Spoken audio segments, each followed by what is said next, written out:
tema Sí, que se va a traer es la transición de los pactos. ¿Cuándo sí. termina un pacto, que estamos hablando del viejo pacto, y cuándo comienza el otro? Esas son preguntas que mucha gente se hace porque si no entendemos esto, amados hermanos, entonces comenzamos a mezclar, comenzamos a confundirnos y no trazamos correctamente la palabra de Dios. Pero en esta noche, Pastor Nerio, vamos a comenzar con esta primera parte. Le voy a hacer la pregunta. ¿Cómo podemos dividir la Biblia? ¿La Biblia tiene cuántos libros? ¿Cómo se divide para poder entenderla? Bueno, para empezar tenemos que estar claros en algo que las Biblias que nosotros leemos dicen, hablan algo del Nuevo Testamento. Pero la palabra testamento no figura en ningún escrito porque el testamento es de alguien que se muere, es alguien que deja algo y se muere, pero el testador de nosotros no murió. Entonces, esa palabra testamento no es correcto cuando hacen la división del Nuevo Testamento. Eso se llama Nuevo Pacto, el Nuevo Pacto. Pacto y el Antiguo Pacto, el Pacto Antiguo. Entonces, esa es la división natural de los libros. Y cuando llegamos ahí a esa parte que se conoce coloquialmente como Nuevo Testamento, allí solamente son 4 libros los que incluyen ese famoso Nuevo Testamento que lo tiene el Nuevo Pacto. Es, Sí. es un Nuevo Pacto, Pero que pastor, es un pastor, Antiguo Pacto, que son los pastor. libros, los cuatro evangelios. Esto es lo que Sí. se considera, que se considera como Antiguos Pactos. Sí, vamos a hacer, perdona que lo interrumpa, pero vamos a ir un poquito más atrás antes de llegar a esa parte. ¿Cómo podemos dividir la Biblia? Fue la pregunta, digamos, ¿cuántos libros tiene la Biblia? Hay gente que no sabe cuántos libros hay en la Biblia, cómo se divide desde Génesis, Sí. cuáles son los libros, digamos. Mire, la Biblia tiene 66 libros, quizás son más, pero eso es lo que tenemos ahora mismo. Pero se divide, por ejemplo, en historia, en los profetas, en los salmos, en los evangelios, en las cartas de Pablo. Entonces, esas son las divisiones naturales que la gente le da, que se le ha dado teológicamente a lo que se conocemos como Biblia. Que Biblia lo que es un conjunto de libros. La Biblia no es un libro, es un conjunto de 66 escritos Ok. para que tengamos más claro pues lo que significa la Biblia. Entonces, eso está dividido así. Son 66 escritos bíblicos que están puestos en un libro que conocemos como la Biblia. Podemos decir que de Génesis a Deuteronomio se le conoce como el Pentateuco. El Pentateuco, que son los libros de la ley, o sea, los Sí, escritos de de la la ley, ley. de Moisés. Luego de jueces y los Sí, libros vienen los históricos. jueces históricos, los profetas, vienen los salmos, vienen todos los libros escritos que son poéticos, que llaman, ¿no? Que son todo lo que escribió Salomón, todo ese Salomón. tipo de libros. Sí, Porque la Biblia tiene de todo, lo que uno quiere buscar está en la Biblia, en alguna parte, en algún rinconcito allá. sí. Entonces, eso Y que eso pues dicen, es la división natural, es una sí. división natural de lo que es la Biblia. Entonces, cuando llegamos a los profetas, algunos dicen profetas mayores y profetas menores. ¿Cómo explicamos eso de mayores y menores? Ok, eso de profetas mayores y profetas menores también es parte de la teología que se le añadió a la Biblia, porque profetas mayores se llamaban aquellos que profetizaban muchas cosas y a muy largo tiempo. Esos eran los profetas mayores. Había profetas que profetizaban, así dice el Señor, esto y aquello, y después terminaba. Entonces los profetas mayores eran más profundos, tenían más profundidad en lo que Dios le había hablado para que ellos tuvieran. Por eso le decían profetas mayores. No eran que eran mayores de edad ni que eran más grandes, que sabían más que los otros, era que Dios le daba una tarea más grande para que ellos predicaran mucho más allá, inclusive de la época en que ellos vivieron. Por eso le decía profetas menores. Y los profetas menores que profetizaban cosas que a veces sucedían un mismo día y ya terminó. Y ahí podemos hablar, digamos, de los profetas menores que tuvieron una pequeña intervención. Su ministerio Una no fue pequeña tan... participación, sí. Sí, Sí. ahí O está, están los podemos... profetas como Oseas y esos que son corticos los profetías, esas 4 o 5 páginas en la Biblia. Sí, nos dice Ageo, Sofonías, Nahum, Habacuc, Sofonía, pero sí. no quiere decir que no fueron profetas usados por Dios y hay que restarle autoridad. No. No quiere decir que no eran importantes, fueron tan importantes como los profetas mayores. Lo único que profetizaron cosas diferentes, que Dios lo usó de una forma diferente. Y así Dios nos puede usar a nosotros. No es necesariamente que uno sea un erudito en la palabra. Dios puede usar a cualquiera, a un indocto en el Señor, en conocimiento, queriendo decir. Dios lo puede usar con mayor poder que cualquiera. Porque Dios hace como Él quiere. Dios hace como Él quiere en nuestras vidas. Sí. Bueno, nos están diciendo por aquí, pastor, que el audio se oye un poquito, el micrófono suyo no se está escuchando bien. Le sugiero entonces que hable un poquito más pausado para ver si recoge mejor el micrófono. Ok, está bien. Disculpe a los hermanos, ¿verdad? Esto es perfecto, pero vamos a tratar de mejorar todo esto. Bueno, ok, pastor, entonces, entendiendo eso, vamos a entrar directamente a lo que el mundo cristiano conoce como el Nuevo Testamento. Si nosotros vamos a Zacarías, ¿verdad? Si usted toma su Biblia, hermano, y usted abre a Zacarías o Malaquías y llega al final de Malaquías, entre Malaquías y Mateo hay una hoja, yo se la voy a mostrar aquí. Esa hoja se la voy a mostrar aquí. Y usted lo puede ver. Esa hoja se llama Nuevo Testamento. Ahí está. El Nuevo Testamento. Eso está entre Malaquías y Mateo. Entonces, la gente entiende que el Nuevo Testamento comienza ahí. Ahí comienza la genealogía de Jesús. Ahí comienza el nacimiento de Jesús. Y entonces, como el libro, como la página del Nuevo Testamento aparece en esa página ahí justo antes de Mateo, pues entonces la gente dice, bueno, el Nuevo Testamento comienza con el nacimiento de Jesús. Pero vamos a ver qué dice la palabra. Pastor Nerio, ¿qué dice la palabra exactamente sobre el Nuevo Testamento? Sí, la palabra del Nuevo Testamento en realidad no es una, fue un título que le pusieron a esa parte del libro, pero en realidad lo que significa, lo que debe ser, es Nuevo Pacto y no Nuevo Testamento. ¿Por qué no? ¿Qué es lo que es un testamento? Un testamento es alguien que en vida deja un escrito, deja unas instrucciones para cuando él muera, se saquen a la luz todas esas cosas y la gente pueda hacer lo que era la voluntad de esa persona, ¿verdad? Eso es un testamento. Pero resulta y acontece, como dice por allí, que cuando hicieron esa división, ellos no pensaron que el testador, que según ellos era Jesús iba a estar nada más 3 días vivo y después muerto y después vivir. ¿Qué hicieron? No había testamento, porque el testador ya vivía, estaba vivo, no podía hacer.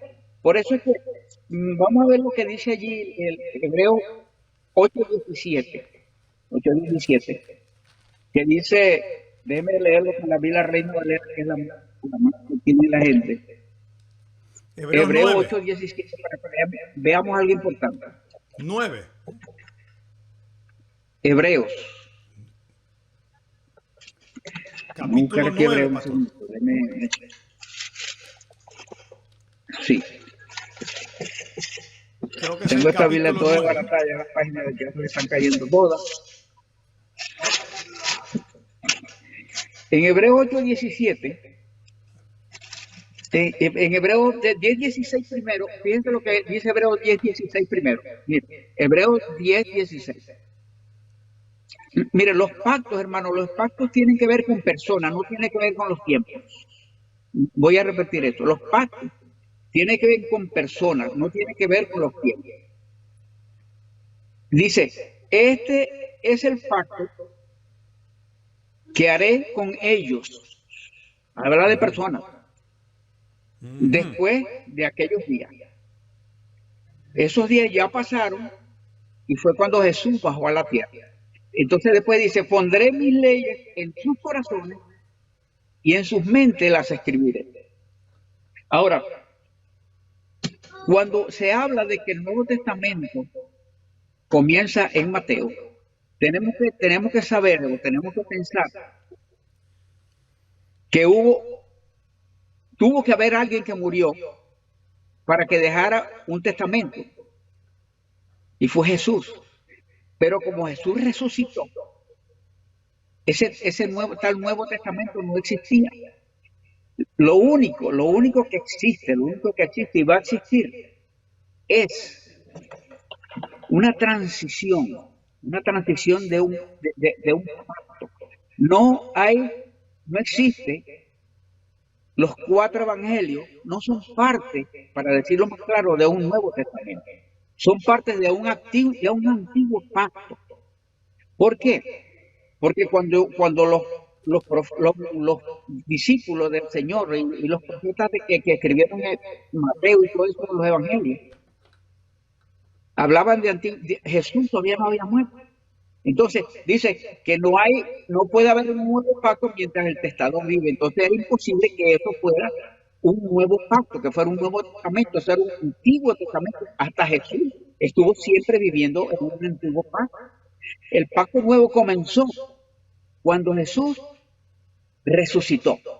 Cuando Jesús resucitó comenzó el nuevo pacto. Ahí fue donde comenzó, no comenzó allí como lo nombran allí en el Evangelio de Mateo. Allí no comenzó. Todo eso que está allí perteneció al antiguo pacto o al Viejo Testamento, como lo queramos llamar. Bien, entonces vamos a darle, pastor, vamos a darle una explicación, porque tenemos que tomar esto paso a paso. Tenemos una audiencia que hay que explicarle con claridad, con detenimiento y no llegar a conclusiones, ¿verdad? Sin explicarle. Por ejemplo, Hebreos capítulo 9, verso 17. Podemos comenzar en el verso 16. Yo pienso que este era el verso que usted estaba buscando. Porque donde hay testamento, es necesario que intervenga muerte del testador. En el original no dice testamento, dice pacto. Por eso es que el pastor Nerio estaba diciendo que el término testamento, por ejemplo, cuando una persona deja un testamento es porque se murió y no va a resucitar, no va a volver. Porque si va a volver no hay que dejar testamento. Pero en el caso de Jesucristo, en lugar de dejó un testamento, él dejó un pacto, dando a entender que él moría pero regresaba. Y un pacto también da a entender una relación, no solamente de Dios hacia el hombre, sino del hombre hacia Dios. Sin embargo, el verso dice, porque donde hay testamento o pacto, es necesario que intervenga la muerte del testador. Quiere decir que aquí es que está la aplicación. Si el testamento o el pacto se confirma con la muerte del testador, entonces no podemos poner esa hoja del nuevo pacto en el nacimiento del testador. Tiene que ser en la muerte del testador. El Nuevo Testamento no comienza en el nacimiento de Jesús. Comienza en la muerte, después de la muerte y resurrección de Cristo. Correcto. ¿Es así, pastor? Sí, es así mismo. Mire cómo dice, porque el testamento o el pacto con la muerte se confirma, pero no es válido, ese testamento no es válido, entre tanto que el testador vive. Tremendo. Y Jesús estaba vivo, entonces él no podía hacer un nuevo testamento, no podía hacer un nuevo pacto, porque Jesús, el garante del pacto era Jesús, y no había muerte. Entonces ahí está el error en cómo dividieron esos libros. Nosotros tenemos que, nuestra responsabilidad es enseñar y aclarar estos asuntos, porque eso confunde a la gente. La gente todavía cree que están viviendo en el nuevo pacto, en el Nuevo Testamento. No, estamos según esto, porque el testamento con la muerte se confirma, pero no es válido ese testamento, entre tanto que el testador, que era Jesús en este caso, vive. Cuando él vivía, no podía haber Nuevo Testamento, no podía haber el nuevo pacto comenzó, como dijo el pastor, después que el Señor resucitó. Entonces, lo que sí, pastor, perdóneme, lo que sí es que no podemos vivir, y corrijo por causa de la audiencia, no podemos seguir viviendo en el viejo pacto. Ese es lo correcto. Entonces, ¿qué pasa? Que Jesús vivió bajo la ley. Si usted va a la palabra, va a entender que él guardó, ¿verdad?, todas las leyes mosaicas, judaicas, lo circuncidaron porque él era un judío. Pero ese comportamiento judío de Cristo no es un comportamiento al que nosotros tenemos que imitar bajo la ley.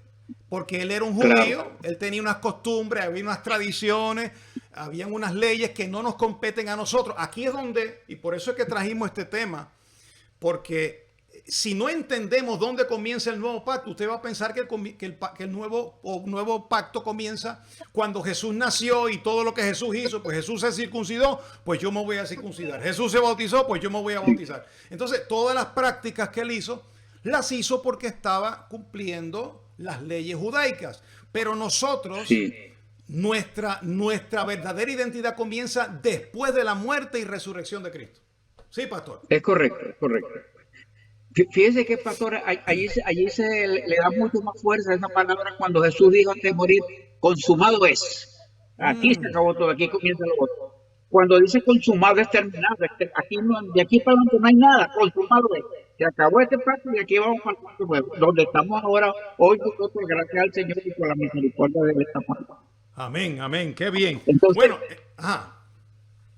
Dígame, pastor. fíjese que, sí, cuando Jesús estaba, de las cosas que se hacen en el Antiguo Testamento, entre comillas, pues de lo que hablamos, se hace porque se cree que están en un Nuevo Testamento, que están en un nuevo pacto, pero todo lo que se hace, y el bautismo en agua, eso fue una cosa, mire, Jesús cuando estaba allí, que lo iban a bautizar, dice Juan, el bautista.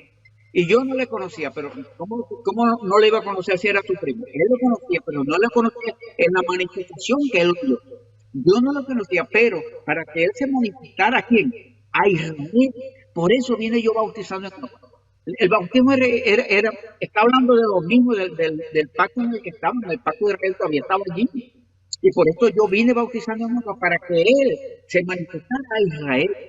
¿Entiendes? Entonces, todas esas cosas que se hacen, y entendemos que no es porque la gente quiere, sino por desconocimiento, por cualquier cosa que sea. Todas esas cosas que se hacen allí, que se sacan de la antigua Santa Cena, los ayunos, la ya fuera de todo eso pertenecía al antiguo pacto, al antiguo testamento, para que lo entendan. Sí. Eso no es ya para estos tiempos. ¿No es así, Entonces, pastor? sí, es perfecto, muy clara la explicación. Ahora, hay un extremo, ¿verdad, pastor? De personas que dicen, bueno, si Mateo, Marcos, Lucas y Juan eran la vida de Jesús bajo la ley y el Nuevo Testamento, nuevo pacto comienza después de la muerte y resurrección de Jesús, entonces yo voy a descartar todos esos libros de Mateo, Marcos, Lucas y Juan porque ya caducaron. Ahí es que está ese error de interpretación. No, absolutamente no, porque eso es historia. Recordemos, tenemos que tener en mente, hermano, todo lo que están escuchando, que la Biblia total, desde Génesis, es un libro histórico. Es un libro que nos cuenta la historia de lo que pasó y de lo que seguirá pasando y de lo que va a pasar. Es un libro histórico. Y no podemos arrancarle las páginas a la Biblia porque nos quedaríamos sin Biblia. Nos quedaríamos con las cartas de Pablo nada más. Pero todo eso se escribió como referencia de algún. Pablo habla de muchas referencias de muchos libros. Y tenemos que tenerlos allí para corroborar lo que se habla. Por eso son necesarios que sigan allí, pero solamente como referencia para ver lo que pasó y qué es lo que se profetizó, porque si no lo hacemos, pues entonces nos encontramos en una verdad que no van a tener un balance. Tiene que estar allí todavía, tiene que quedarse allí. Lo que no hay es que hacer lo que esos libros o lo que se hizo o lo que la gente hacía en este libro. No es necesario, porque estamos en un nuevo pacto. Quiere decir, pastor, vamos a aclarar aquí. Las cosas que Jesús hizo como judío bajo la ley, no tenemos que hacerlas. Pero, claro que no, porque eso lo hizo. Pero su comportamiento, su proceder, su obediencia, cuando él dijo, aprended de mí, que soy manso y humilde de corazón, eso sí hay que aprenderlo. Pablo dijo a los filipenses... Todas las cosas que Jesús habló, todo eso es que Jesús no puede decir cosas que nos fuera a hacer de tropiezo a nosotros, que él sabía que íbamos a estar en gracia. Todo lo que Jesús habló era para que nosotros lo entendiéramos después. Y Jesús, mira, como yo digo, Jesús hasta se atrevió a hablarle a sus discípulos de doctrinas que nosotros entendemos ahora. Jesús dijo, mi padre que me las dio, mis ovejas escuchan mi voz y me siguen. Y yo las tengo en mis manos y nadie las arrebatará de mi mano. Nadie las arrebatará de la mano de mi Padre. Eso es salvación eterna. ¿Sí o sí? Amén. Amén. Y era Jesús hablando. Sí.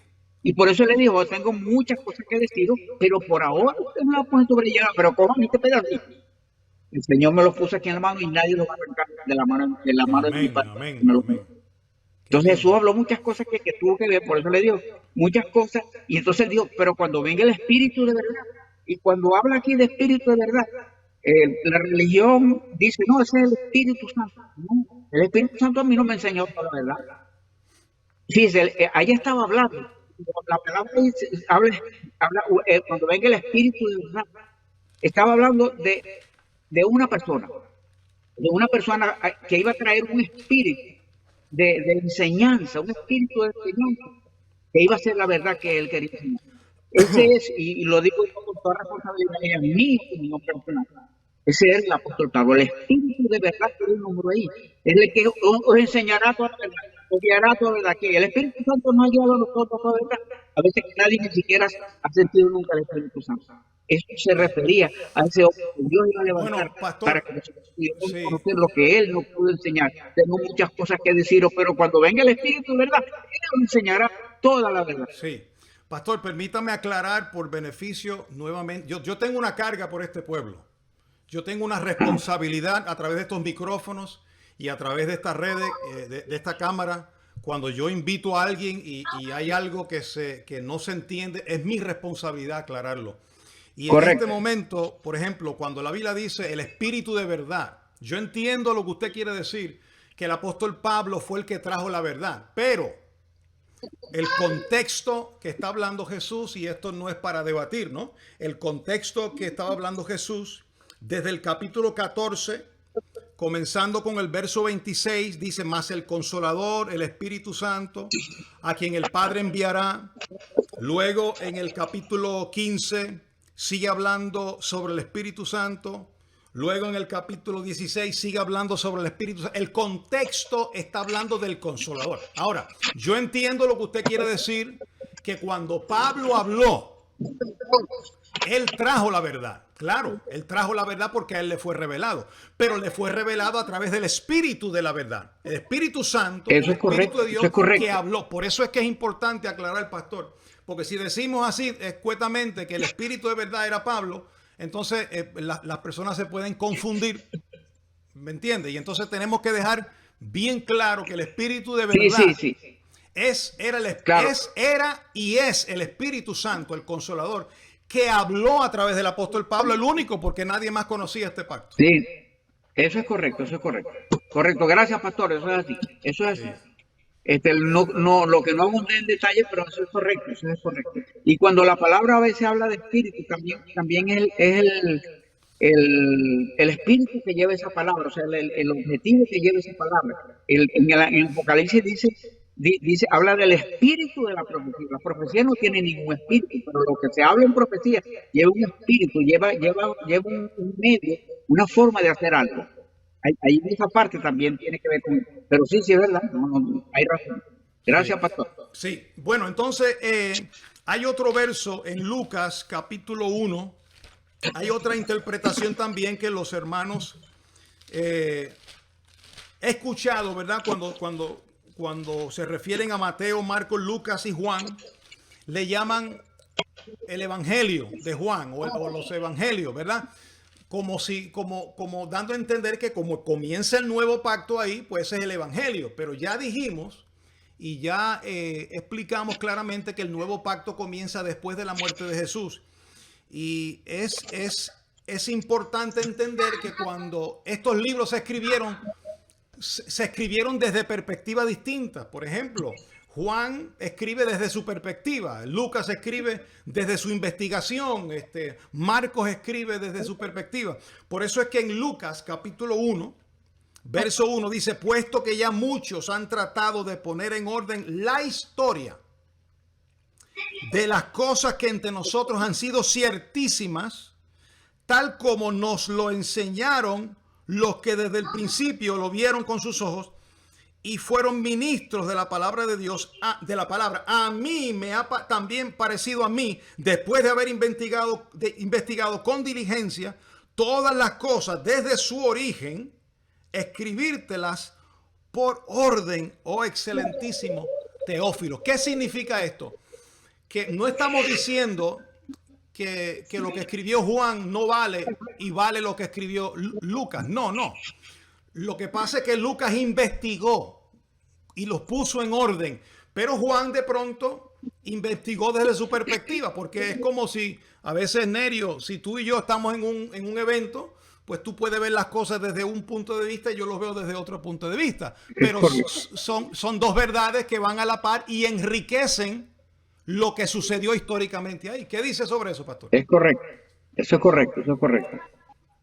Lucas fue una tremenda persona, fue un investigador, como usted dijo, y muchas de las cosas que Lucas escribe no aparecen en algunos de los famosos evangelios, de los que llaman evangelios, en ninguno. Sí. Porque él no se dedicó a ver eso, se dedicó a escribir sobre las cosas de Jesús. Y ciertamente, para mí personalmente, este es uno de los, aunque todos son confiables, pero uno de los más serios evangelios que puede haber es el Tratado de Lucas, que también escribió el libro de los Hechos. Tremendo. Todo. Ahora, sí. Cuando hablamos volviendo al tema de que estamos hablando, cuando hablamos del Nuevo Testamento o del Nuevo Pacto, tenemos que entender que lo que se dijo allí o las divisiones que estaban allí, eso no es que habían en los escritos que se encontraron en los manuscritos que decía Nuevo Testamento o decía Nuevo Pacto, no era eso, sino que los escritores, y tenemos que dar, aunque a veces no estamos muy de acuerdo, tenemos que darle gracias a Dios a los escritores de la Biblia o los que plasmaron la Biblia, el libro, que le pusieron divisiones, le pusieron algunas cosas para que nosotros pudiéramos entenderlo, pero tampoco podemos decir que bueno, le vamos a criticar por eso, ¿no? Pero a medida que nosotros vamos creciendo en el conocimiento, nos vamos dando cuenta de muchas cosas que no tienen sentido, ¿entiendes? Entonces, el problema que yo veo ahí es que muchas personas que no conocen esto que estamos enseñando hoy, se enfocan más en las cosas de lo que está en el Evangelio, en lo que está en las cartas de Pablo, que lo que está en los demás escritos de la Biblia. Ese es el gran dilema. Y por eso hay tanta confusión, porque quien aclara todo, la verdad de lo que pasó después de ese impacto, Pablo. Porque Pablo se le dio una revelación, Pablo tuvo un éxtasis, Pablo fue llevado hasta el tercer cielo, dice el mismo, y él no sabía lo que le pasó. Yo no sé si fue en el cielo, si fue que me llevaron, me trajeron, pero yo estuve en algún lugar y se me dieron cosas inefables, cosas que no se pueden explicar humanamente. Me las dieron a mí, pero yo sé que estuve en algún lugar. Pablo no vio al Señor, él nunca dice que él vio al Señor, sino que él dice que él escuchó cosas. Que las veces que estuvo allá, un par de veces que estuvo por ahí, por aquello. Entonces, cuando se llega ahí, entonces se encierra la gente en el Nuevo Testamento, porque ahí estaba Jesús, y después se murió, y después que anduvo. Hay un problema donde hay una pared virtual que no permite que ellos pasen y reciban las cosas que de verdad son del Nuevo Testamento. Ese es un gran problema, pastor, ¿no crees? Sí. Yo pienso que tiene mucha razón y sabiduría. El apóstol Pablo, que ese es otro tema, ¿verdad?, que traeríamos. El apóstol Pablo fue al que se les reveló el misterio del nuevo pacto. Nadie lo entendía. Este hombre estaba apartado desde el vientre de su madre, escogido desde antes de la fundación del mundo para traer este misterio. Por eso es que cuando Pablo escribe esas epístolas y plasma el evangelio, Mateo, Marcos, Lucas y Juan presenta la historia y la vida de Jesús. Pablo presenta el evangelio. Cuando usted entiende el evangelio, entonces podemos ir a esos libros de historia de Mateo, Marcos, Lucas y Juan. Por eso Lucas dice, muchos han tratado de poner en orden la historia. Lo que está en Juan es historia. Mateo, Marcos, Lucas, Juan son historia. Cuando usted entiende el evangelio, entonces usted puede interpretar la historia o los demás libros con esos anteojos de la gracia, para que no caiga en un legalismo que hemos visto que la iglesia ha caído por muchos años, siguiendo prácticas de Jesús en los días de su carne. Por eso es que en Hebreos, y eso es otro tema, pero hay que mencionar que Hebreos dice, por tanto, 6.1, dejando ya los rudimentos de la doctrina de la Cristo. doctrina de Cristo. Cristo bajo la ley, eso hay que dejarlo porque nosotros no estamos bajo la ley. Ha habido un cambio. Miren aquí, por ejemplo, en Hebreos capítulo 7 y el verso 12 dice, porque cambiado el sacerdocio, necesario es que haya también cambio de ley. Cambió la ley. Mira Hebreos capítulo 8, verso 6 y 7. Pero ahora tanto mejor ministerio es el suyo, cuanto es mediador de un nuevo pacto, establecido sobre mejores promesas. Ese nuevo pacto venía con mejores promesas, porque si aquel primero, hablando del primer pacto, hubiera sido sin defecto, ciertamente no se hubiera procurado lugar para el segundo. Quiere decir que la iglesia tiene que entender que estamos en un nuevo pacto. No estamos llamados a mezclar el nuevo pacto con el viejo pacto, con las prácticas del viejo pacto. Ahora, pastor, esto es lo que quiero entrar en la parte final, porque sé que el tiempo está avanzando. Si ya entendemos que el nuevo pacto comienza después de la muerte y resurrección de Jesús, si ya entendemos que los libros de Mateo, Marcos, Lucas y Juan son historia, y naturalmente no vamos a desechar las palabras de Jesús porque son palabras de bien, mis palabras son espíritu y son vida. Ahora, la pregunta es, ¿vamos a desechar el antiguo pacto o vamos a hablar de esta manera? Porque el antiguo pacto sí hay que desecharlo. El antiguo pacto hay que desecharlo. Pero la pregunta es, ¿estamos llamados a desechar la escritura? Porque hay que hacer una división entre lo que es escritura y viejo pacto. La escritura, para que pueda opinar, pastor, la escritura es, dentro de la escritura contiene los salmos, la ley, los profetas. Eso está dentro de las escrituras. Nosotros no podemos descartar las escrituras, pero sí ya dejó de ser el viejo pacto. El viejo pacto ya no estamos bajo un viejo pacto. ¿Qué dice? Eso es correcto, hermano. Nuestra referencia es el antiguo pacto. La referencia que tenemos y la referencia que muchas veces Pablo hace tiene que ver con las cosas que pasaron anteriormente. Nosotros no podemos.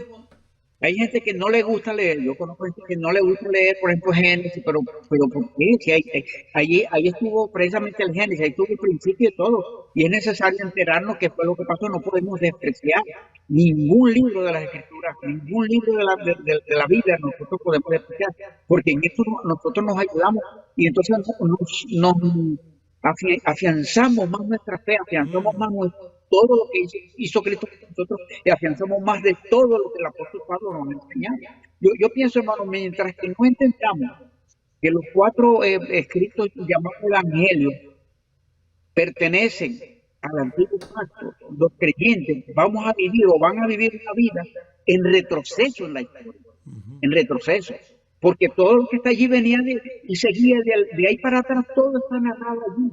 Entonces ya están estancados, digo yo, se estancan allí porque simplemente con tumbar la pared, que ya Cristo la tumbó, van a encontrar pastos frescos, pastos de la deliciosa palabra de la gracia, que es el que nos hace vivir una vida deliciosa, que todo está bien a pesar de todo está bien, no hay nada que nos pueda poner hacer que hagamos algo pues que no sea en favor de nosotros, en favor de otros, ¿entiendes? Eso es lo que hace, ¿entiendes? Entonces, eso es bien importante que entendamos, que la palabra del Señor sigue siendo la palabra del Señor, desde Génesis hasta Apocalipsis.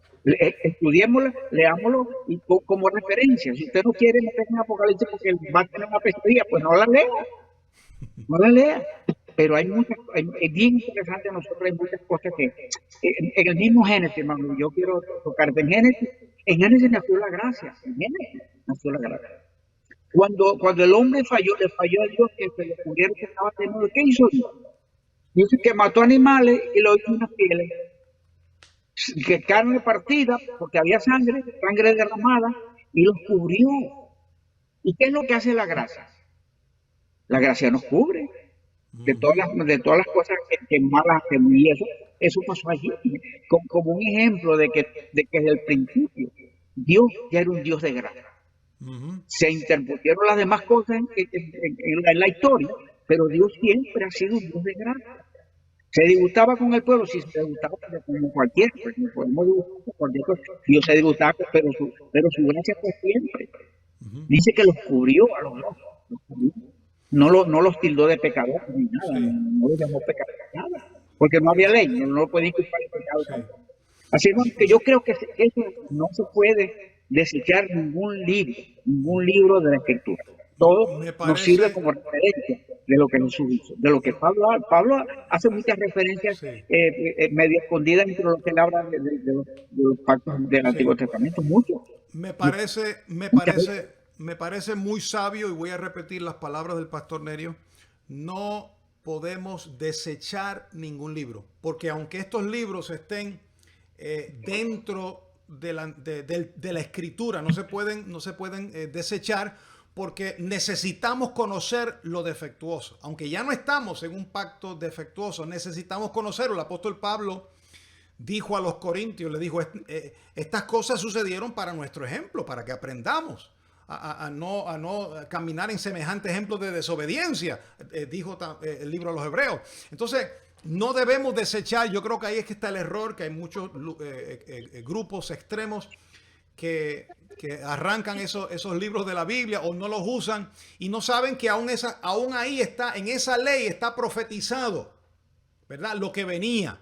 Y nosotros con esta gracia podemos destapar todas estas cosas. Bueno, pastor, yo creo que hemos llegado al final de otro programa interesante. Hay mucha tela que cortar aquí, pero mucha. Sí, queremos instar al pueblo a que se ubique en el nuevo pacto, que entienda dónde está el nuevo pacto. Y si va a hacer referencia o va a leer el antiguo pacto, entienda que eso es otro pacto y saque de allí lo que se habla del nuevo pacto. Por eso es que para eso está, no lo podemos descartar, tiene que estar ahí para que veamos la sombra y conozcamos la luz. Otra cosa, pastor, hay que advertir lo que Jesús dijo: las palabras que yo os he hablado son espíritu y son vida. Sí. Las palabras que él habló allí, Jesús habló muchas palabras que son vida aún para nosotros, porque él sí es verdad que no fue de ningún pacto, él era él, y punto. Él dividió la historia, y punto. Sí. Bueno, pastor, gracias por acompañarnos en esta noche y gracias por esa perspectiva desde usted como historiador, como teólogo y como estudioso de la palabra. Y recibimos que Dios lo sigue usando y lo sigue llenando de sabiduría para edificar el pueblo. Las últimas palabras, pastor, antes de despedirse. Bueno, solamente que saludo a todos los hermanos que no lo había saludado, pero tenga esto presente, hermano. La gracia es lo que nosotros necesitamos, pero tenemos que tener referencia de lo que antes pasó para que llegara a nosotros la gracia. Tenemos que tener referencia porque tenemos que ser agradecidos. Muy bien decidido, hermano. Tremendo. Gracias, pastor. Buenas noches.